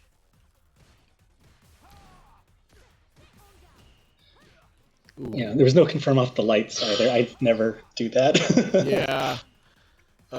3 lights into, is it flip? There's a kick or something you can do, right, or whatever it is, but yeah, it's like the up kick, the non-OD up kick. yeah. Light confirms are pretty important. Each challenge with the jab you gotta hit, so it would have given you a knockdown and some opportunity to get back into the game, right? So, but this is very difficult now, right? So, again, take stock of the situation right now. You have 5 medals, which is good, but you're only a bar, right? You only have a bar here, so there's no drive rush cancel without you burning out anymore, right? Ryu has all the resources in the world here, so. I always get confused in those situations too, where I hit him midair, The flip out, and then yeah. This right here. Right, so let's take a look, right? So he flips out, you forward dash, and you get counter hit out of your dash, right? So I don't think Manon's forward dash is probably slower than 14 frames would be my guess. So forward dash maybe doesn't make sense there. After a flip out, typically you're plus, but only because you can move while they're flipping out of the air, right? So Yeah. When you see the situation, generally it's just better to just walk forward, right? So if you'd walked forward instead, right, from this situation here, right? Oh, I think the dash already inputted. Okay. Right. So there's not really a compelling reason to dash there. Is what I'm getting at. Yeah. And it obviously was minus enough where he was able to wake up with a jab, basically, and hit you, right? So you don't always have to dash. You can just walk in that scenario. So I guess now we know. Okay, now this is tough. You're burned out in the corner against Ryu with full resources, right? A DI here will probably kill you, if pretty close to killing you, right? Oh, this is it, right? Oh, does this land? Should, right? Okay. So the Ryu here makes a mistake, does not super you. Maybe they were trying. Maybe they're... I don't think they were trying to super you here, actually. They were trying to DP, looks like. So maybe they're trying to DP in the super, I don't know. But they should have supered you here. And then they press that too much. Okay, So from this scenario here, game sense wise, right, your job is to get out of burnout, right? Like that's all you need to worry about at this particular stage of the game because you're dead otherwise, right? So see what Mhm. happens. This is a good way to do that, right? So one of the things, what I was worried about was that you'd be passive here, but you actually did the aggressive option, which is good, right? A lot of people don't expect that to happen. You get a 5 metal command grab here. Now it's sort of a, what is Ryu going to do here, right?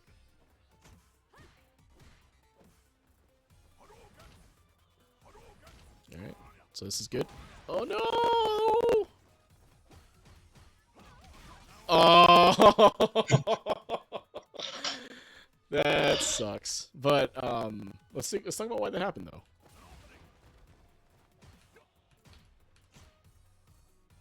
And then back up, right? So Yeah. I mean, it's pretty clear that's the habit that needs to kind of maybe be less of, right? Backing up is not by itself is fine, right? Backing up out of pressure is just totally normal, and I think it's okay.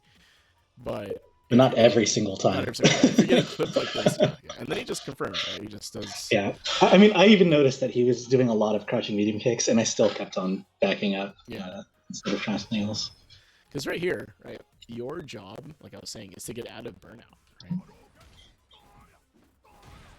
Right. Yeah. And I think I was okay to kind of walk forward and try to hit him because he was also low, and I wanted to burn him out mhm. if possible, And I think that's the right idea. or kill him. Yeah. But if you look, and we talked about spacing, right?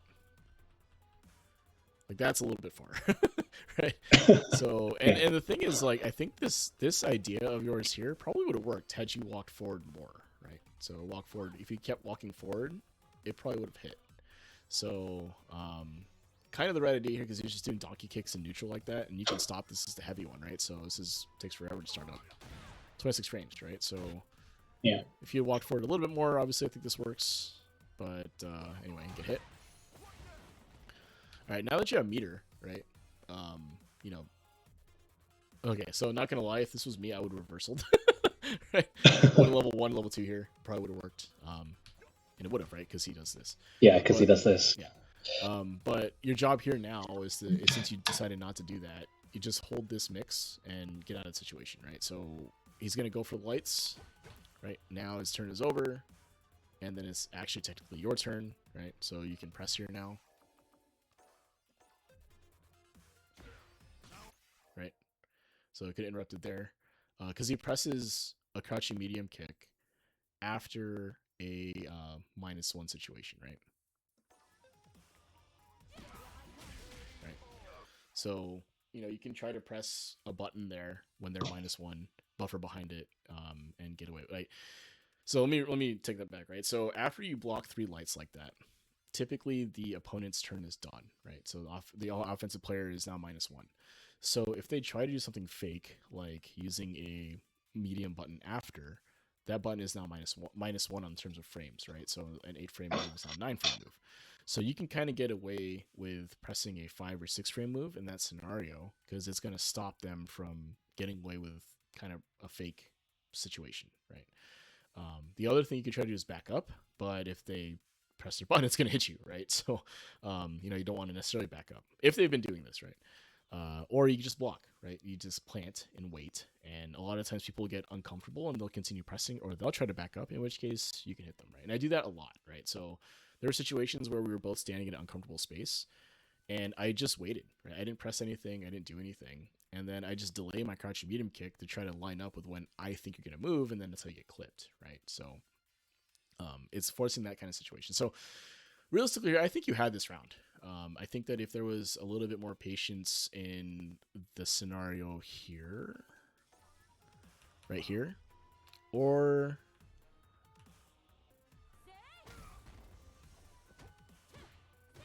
I think it's after this. Yeah, right. Well, I won't count that. I think that would have been tough to do, right? I think the read was correct. You just whiffed it. So maybe that's not it. But I do think that you had a chance in this one, right? This wasn't like Yeah. totally like out of reach for you here. the situations that you ended up not doing well in, really, like, were just sort of those habits of like backing up and getting clipped by those things and pressing when you're minus, right? So those two things tend to lose in this MRs where people are pressing all the time, right? So, Yep. so yeah. That all said, if I were to give you the actionable thing, it's just don't back up after a block string. Wait, right? Wait a little bit. And then longer term, what I would like you try to do is to try to get comfortable at the ranges of all your buttons, not just stand heavy punch and stand heavy kick, but be okay with like the ranges of your stand medium kick and stand medium punch also, and crouching medium punch to some extent. But I think stand medium kick is probably Manon's like one of her better buttons, right? And stand medium punch too. Being comfortable at those ranges will help a ton because when now you start playing inside of that heavy kick range, you'll be able to contest a little easier, right? So cool. And then replay wise, I know you'd asked about that. If you do review your own replays and you're trying to be objective about it, as objective about it as possible, all I would do is just look at when you get hit, right? Start there. So when you get hit by something, rewind it back a second or two, see what led up to the hit, and see what might have or could have been different that could have either avoided it or explains why you got hit, right? In the situations we looked at, a lot of times it's because you were too far for your button or too close to your button, right? So it's a spacing issue, right? If you can draw that conclusion, in which case you know what to work on now, right? So like getting hit is generally what makes it obvious as to what's happening, right? Yeah.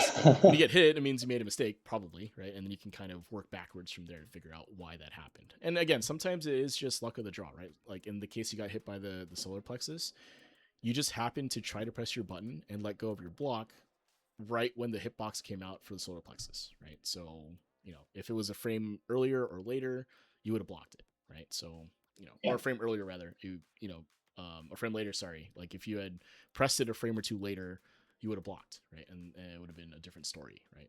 So, yeah. I think that would be what I would say. Any thoughts or questions or comments or anything else you want to talk about? No, I think that's a lot of food for thought already. I think having just the idea of kind of trying to keep the spacing in mind when reviewing the replays is going to be invaluable because often, I'd look at that and I'd heard the advice before too about like look where you got hit and see how you got hit. Mm-hmm. But having specifically the spacing in mind leading to it, I think is going to be helpful in trying to figure that out. Yeah, there's a lot of nuance there as to what happens in the space, like the spacing and control of it, right? It's difficult to explain it in a way that you'll get right away without just experiencing it over and over and over again, right? Because one of the things that I talk about a lot is that the control of space is really hard because if you think about it, you have two opponents, right? And there's a space between them typically, right? And both of these people can move forward, back, right? They can stand there or whatever. So if the spacing is at a certain space or whatever it is, the adjustments of that can vary wildly, right? So if I move forward and you're standing there, the space closes at a rate that's different if I walk forward and you walk back. If I walk forward, you walk forward, right? Like that space change is never constant, right? And that makes it hard to, predict things because I can walk forward and back really quick, and that makes the space change. If you stand there while that happens, the space changes at a certain rate. If you also move back and forth, the space changes at a different rate, right? And that's constantly evolving. So being able to identify how that's changing, and then on top of that, having to apply the right button to press in those situations, right? On top of watching your opponent's rhythm and watching for jumps, neutral skips, all that stuff, it makes the game really, really hard, right? So, and it's part of the things that is not super obvious right away because why do I care about space when this Honda is just headbutting me over and over and over again, right?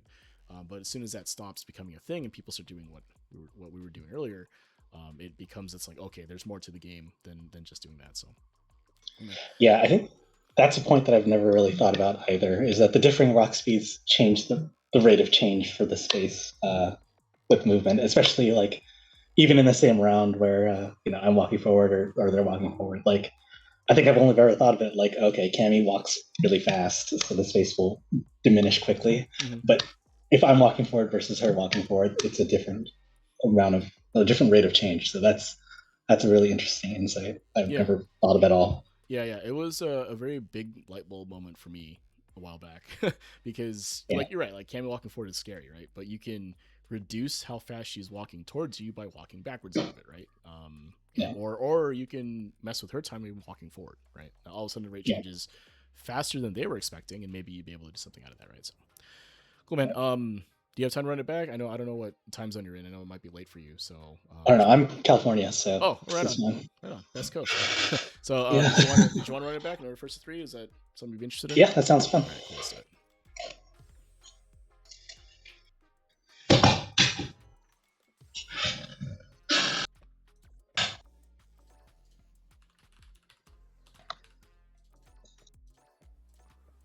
Oh, you're still in the same room I opened earlier. Okay.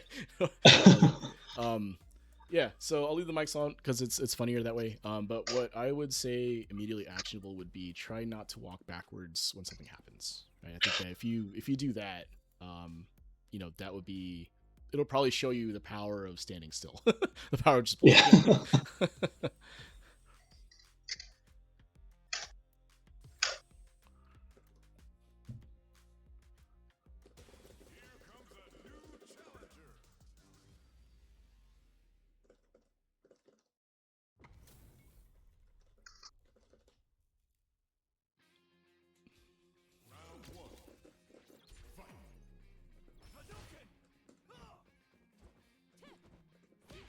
Nice.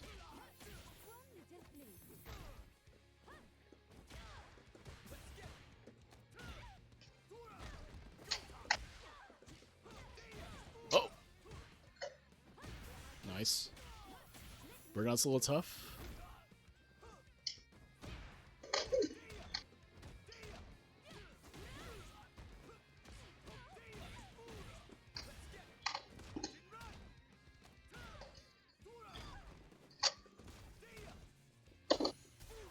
Oh, I should have. That was a little bit late. No, I should have done it a little bit sooner. Man, that was sick.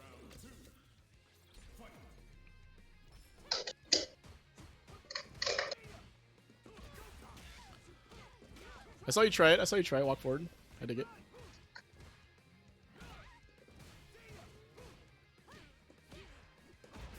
Uh-oh.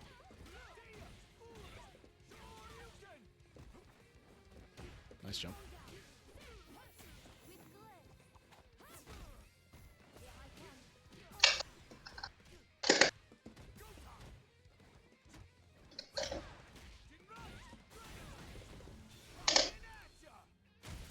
The delay tech. That's tough. It's hard not to delay tech and burnout, right? Because Yeah. you know. You don't have all the options. Yeah. Yeah, exactly. Nice try.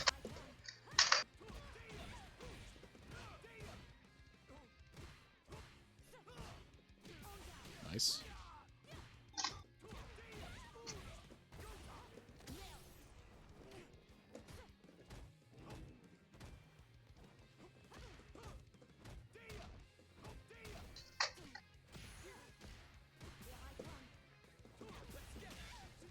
Didn't even do that dash. Dash, yeah. Oh, that was sick. That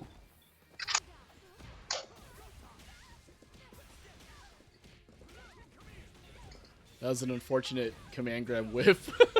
Yeah. Maybe you need a longer range one. That was I'm not mile sure, but yeah. I just pressed it early in the too early in the river. Oh, I okay. think. You have to slide a little more. Yeah.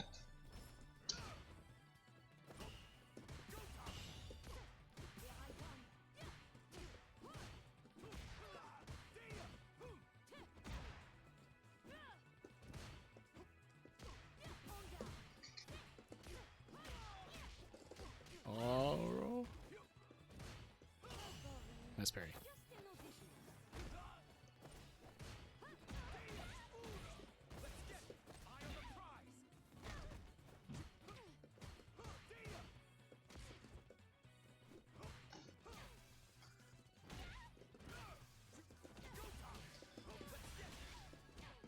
Oh. Should have thrown some light kicks in there. Yeah. That was one of the lessons. Yeah, that was the me pressing when I'm minus situation. But it is scary though, because the space trap is real in that scenario too, right? So you have to be careful. Yeah.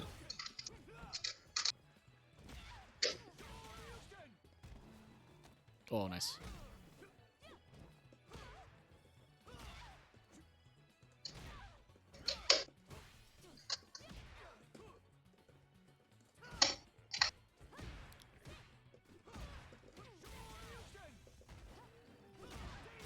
Oh, the whiff.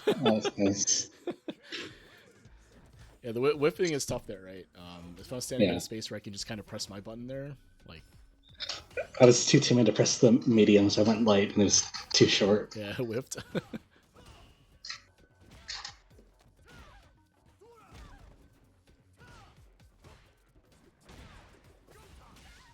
Oh. Oh, nice. Oh, no! Maybe I should have backed in there for the corner, but... definitely shouldn't have burnt out there, though. Yeah, that makes it tough.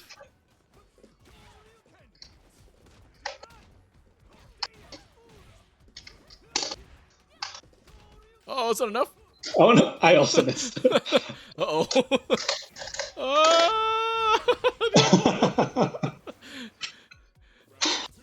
Should have been a run DP, I think.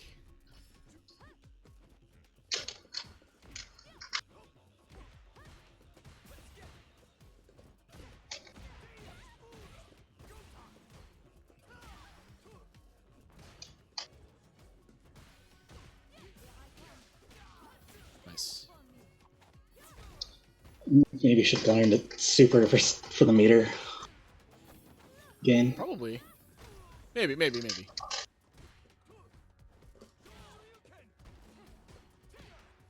Oh, that was sick. I was not expecting the command grab there. That was dope.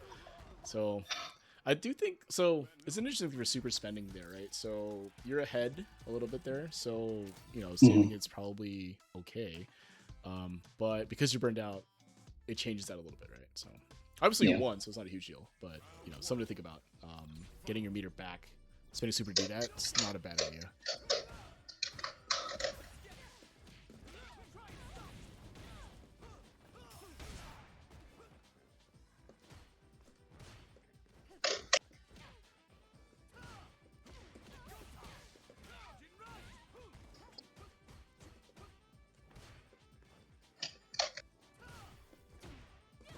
Nice.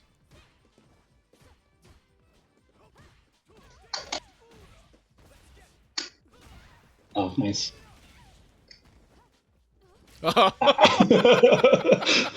It's so hard not to delay tech, right? Those moments you see it happening in slow motion.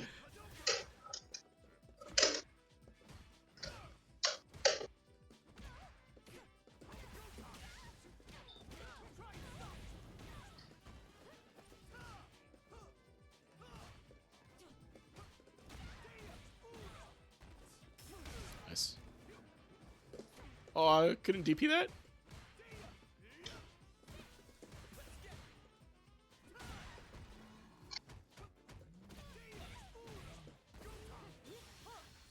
No.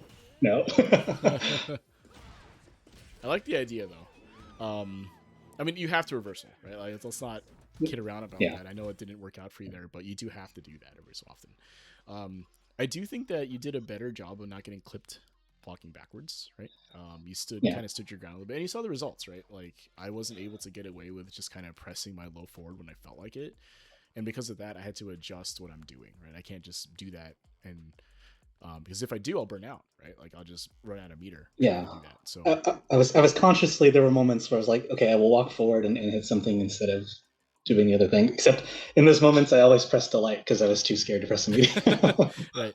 Yeah. And a lot of times, like, it actually would have worked had you pressed the medium, right? There was that one. Or yeah, I think so. It whiffed, and then my button hit you, right? But you saw the difference, though, right? Is that it probably felt like you were a little bit more in control in neutral because you're able to. Yeah, I felt like I was actually playing with you instead of just being wailed on. Yeah, instead of just standing there, right? Be like getting hit, right? Yeah. And that's a really hard adjustment to make. Let's not kid around about that, because it involves you trying to do something that you haven't done before, that is very scary to do. And if you do it wrong, you'll die faster than you would have had you done the other thing. Right? So, Yeah. but I think you got a good sense of it, right? You got a good sense of like, okay, maybe this scenario here, after I block a heavy button, or maybe after this thing, I can try to walk forward. Or I pick up on Juzzy's tendency to do XYZ thing, maybe I can try to interrupt that timing or interrupt that rhythm, right? So these types of things you'll have to think about more as you level up, right? Or go up in MR, because again, like I was saying, the amount of mistakes people make tends to go down as you go up in MR, right? So but yeah, you did it. That was fantastic, by the way. Like the adjustments you made in this set, like the later set. I mean, I know the result wasn't exactly, you didn't win it necessarily, but like the result doesn't speak to what the adjustments were in game, right? I think that's great. Yeah, I mean, it was an improved result from an hour ago already. So yeah, and all it was really was just a small mindset change on when you can do something and what is okay to do, right? Like what is okay to try. Like a lot of times we in the fighting game community are like, always block, always do this, always do that, and there are certainly times where that is correct to do. But like I was saying earlier, you're at a level now where you know all the rules, so now you should know when to break them, right? When is it you should go against convention, or when is it you should be doing things that maybe don't make sense at a lower level, but because we're at the level we're at, that's the adjustment you have to make, right? So cool, man. Yeah, I hope this was helpful for you. Any last thoughts or questions or anything before you wrap up? No, that was a lot to take in, but I think that there's definitely some actionable stuff there, and this was super duper helpful. So thanks so much for Cool, doing man. this, Juzzy. Yeah, for sure. So the VOD will be up, I don't know, maybe tomorrow sometime or something like that. Not it'll be up when it's up, I guess. Sorry, I don't know when it's uploaded on schedule, but you'll have it. You'll be able to look at it. It's on the YouTube channel. So cool, man. So with that, thanks for coming on, man. I'll just have to do the outro here, but appreciate you coming on. Great. Have a good night. Have a good night.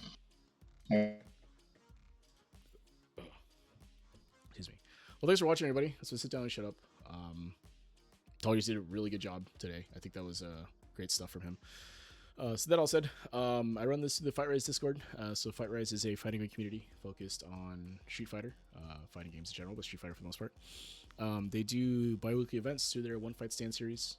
So this is a bi-weekly tournament that is a 7-round Swiss tournament, basically. It's all levels, and it's rank separated, although there are less and less diamond and lower players these days because people have been leveling up and getting better at the game. But if you are at that level, please take a look and feel free to enter. It's a lot of fun. You get 7 rounds of Swiss against a lot of good players, and you're in VC. It's a good time. They also do community showcase events through their Urge to Fight series. If you want to look at any of those things, it is on their Twitch channel. This is twitch.tv/FightRiseFGC. I do commentary for them every so often, so if you take a look at some of the older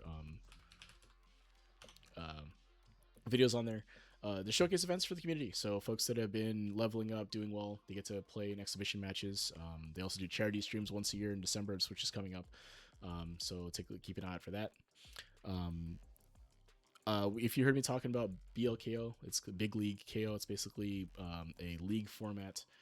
This is the postseason now, so the season's ending, and it's now kind of the postseason aspect of it. But basically, what it is a league format where you're put in a 8-player pool. You play 7 rounds of first to 5, 7 round round robin basically, and they're all first to 5s spread out over the course of a month. So you have 4 weeks to play 7 matches, 7 first to 5s. It's a lot of fun. It's a good way to get a lot of matches in with longer sets with folks, and it's rank separated as well. So MR, whatever MR race you're at, and all that, you'll be placed in a competitive pool, and then the top players from each pool get to go into the postseason. They play in a double elimination. I think it's double elimination. I'll have to check. They play in an elimination bracket. And then the winners will be streamed on a future Urge to Fight, which I think is coming up pretty soon. If you are interested in any of those things, take a look at the fightrise.com/Discord. Join the Discord, take a look at the events, and see when that is. It's a lot of fun. A good way to get longer sets with folks. If you are interested in a coaching session like this for yourself, take a look at the Fight Rise Discord under the Level Up section. There are a couple of good coaches there. Myself as well. I'm obviously one of them. There's a few others there as well. We all have our own channels and threads there. So if you're interested in coaching like session like this for yourself, take a look at those channels. Look at the pinned messages in those channels to see how you can sign up. Mine is called Sit Down and Shut Up, obviously. And yeah, if you're interested in that, feel free to sign up. Again, join the Discord, take a look, and all that. I'm also part of the Newbie Fight Club. So Newbie Fight Club is another fighting game community focused on getting newer players into fighting games, again, mostly Street Fighter 6. They do lobby nights every Monday, Wednesday, Friday. Monday is like a modern night, so if you are interested in modern or play modern, it's a modern encouraged night, so Modern Monday. You don't have to play modern, but if you wanted to try it out, it's a good day to do it. Wednesday, which would have been tonight, is their main newbie lobby night. So if you're new to the game and want to get games, join that. You get on VC, get to play a bunch of games with a lot of folks. It's a really good time. Get to meet some folks in the community and all that. Fridays are typically more of an open lobby night, so people will just play games. Sometimes it's King of the Hill, like where you stay on the cab, something to that effect. Just depends on who's hosting and what's going on in that day. Flash Galatine also runs I don't know if it's bi-weekly, but they run a double elimination or Swiss tournament. I think it's every other Sunday. It's on Sundays now. The schedule had changed. It's a really good time for that too. So if you're free on Sundays to play, another Swiss tournament or some double H tournament, it's a good time for that.